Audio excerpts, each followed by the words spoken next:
Spika wa bunge la Irani Mohamed Bakir Kalibafu amekataa vikali mapendekezo yoyote ya kusitisha mapigano, akisisitiza haja ya kukabiliana na wavamizi kwa nguvu ili kuzuia vitisho vya baadaye dhidi ya Iran. Hakika hatutafuti sitisho la mapigano. Tunaamini lazima tumshambulie mvamizi kwa nguvu ili apate funzo na asifikirie tena kufanya uchokozi dhidi ya Irani yetu pendwa, Kalibafu alisema katika chapisho kwenye akaunti yake ya mtandao wa X siku ya Jumanne.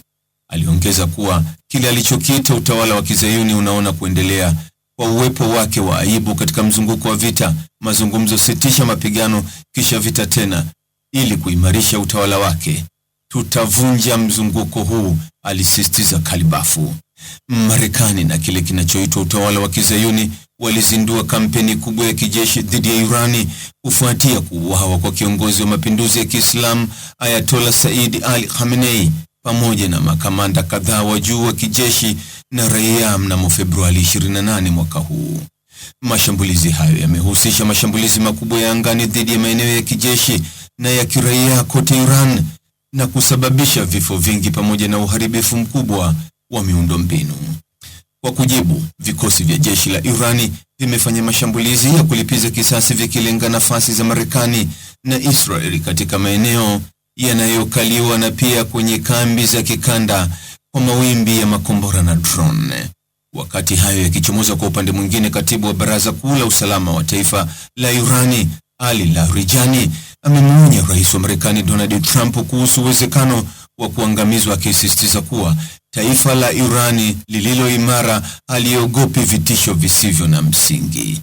Katika chapisho lake kwenye akaunti yake ya X siku ya Jumanne, Larijani alimjibu Trump kufuatia vitisho vyake dhidi ya Irani.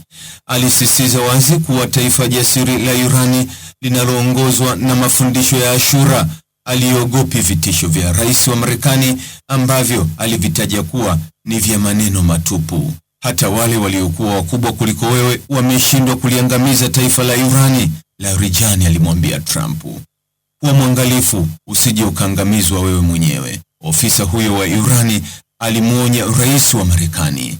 Kauli zake zilikuja baada ya Trump kusema katika chapisho kwenye mtandao wake wa Truth Social kuwa Irani itapigwa mara 20 zaidi kwa nguvu ikiwa Irani itafanya chochote kitakachosimamisha mtiririko wa mafuta ndani ya mlango wa Hormuz.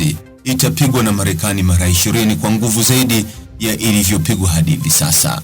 Zaidi ya hayo, tutaharibu kwa urahisi malengo yanayoweza kuangamizwa ambayo yataifanya iwe karibu. Haiwezekani kwa Irani kujijenga tena kama taifa. Kifo, moto na ghadhabu vitatawala juu yao, lakini ninatumaini na kuomba hilo lisitokee, alidai Trump, mwisho wa kumnukuu.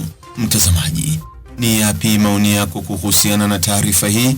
Andika maoni yako katika sehemu ya ujumbe hapo chini. Like na subscribe pia ili uwe wa kwanza kupata habari wa chungu tele. Hii ni Focus News. Jina langu ni Deo Kaji Makomba.